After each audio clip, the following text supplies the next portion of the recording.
আসসালামু আলাইকুম। কেমন আছেন সবাই? আশা করি সকলে ভালো আছেন এবং সুস্থ আছেন। সব সময় ভালো থাকুন এবং সুস্থ থাকুন। আজকে আমি আমার শ্বশুরবাড়ি বেড়াতে যাওয়া নিয়ে কিছু কথা বলবো।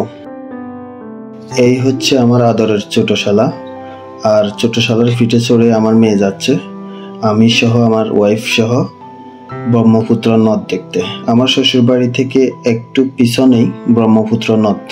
শ্বশুরবাড়ি থেকে এটা উপলব্ধি করা যায়। এখানে আমাদের সাথে আরো কিছু ছেলে মেয়ে আছে যারা আমাদের সাথে যাচ্ছে ব্রহ্মপুত্র নদ দেখতে। এখানে আমি ওদেরকে দৌড় প্রতিযোগিতার জন্য দাঁড় করিয়েছি। ওরা আমার বলার আগেই দৌড় দিচ্ছিল, তাই আমি বললাম যে এখন হবে না, আমি 1 2 3 বলবো, তখন তোমরা স্টার্ট করবা।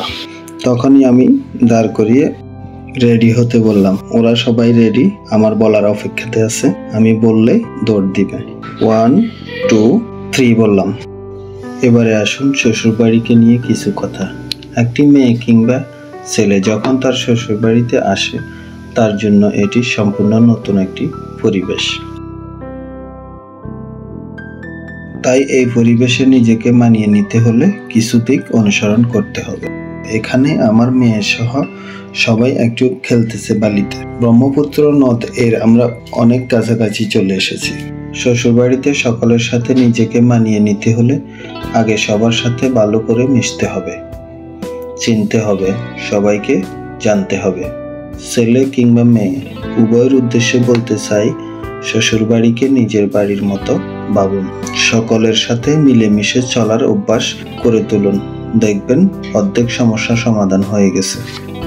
শ্বশুরবাড়িতে সেই আনন্দ মুহূর্ত কাটানোর সময়গুলো, শালাশালিদের নিয়ে ঘুরে বেড়ানোর সময় মতো খাওয়ানো, সকালে পিঠাপুলি নাস্তা এবং রাতে পোলাও বিরিয়ানি সহ সুন্দর খাওয়া দাওয়ার সাথে আমাদের শ্বশুরবাড়িতে কাটানো দিনগুলি কেটে যায়।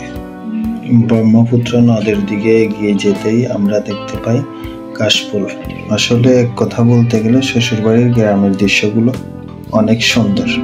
আমাদের নদী দেখা শেষ, আমরা চলে আসতেছি শ্বশুরবাড়ির দিকে। আমি আমার নিজের কথা একটু বলি। আমি যদি শ্বশুরবাড়িতে যাই, আমার শ্বশুর বাজার ব্যাগ নিয়ে বাজারে ছোটেন, অথচ তিনি হয়তো একটু আগেই বাজার থেকে ফিরেছেন। তিনি বলেন, হ্যাঁ একটু আগেই বাজারে গিয়েছি, কিন্তু সেটা জামাই বাজার না।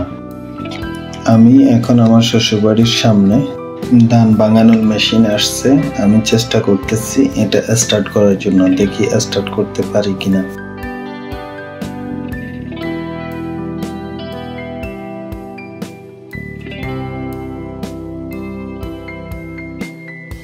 প্রথমবার চেষ্টা করতেছি, কিন্তু না, পারলাম না, হাতে ব্যথা পেলাম। দ্বিতীয়বার দেখি পারি কিনা, কিন্তু হাতে ব্যথা হচ্ছে। তারপরে চেষ্টা করতেছি, দেখি দ্বিতীয়বারের মতো একবার দিয়ে দেখি, যদি স্টার্ট হয়ে যায় তো ভালো কথা।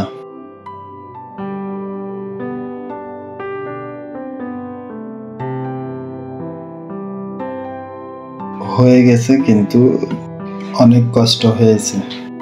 আজকের মতো এ পর্যন্তই। সবাই ভালো থাকেন, সুস্থ থাকেন। আল্লাহ হাফেজ।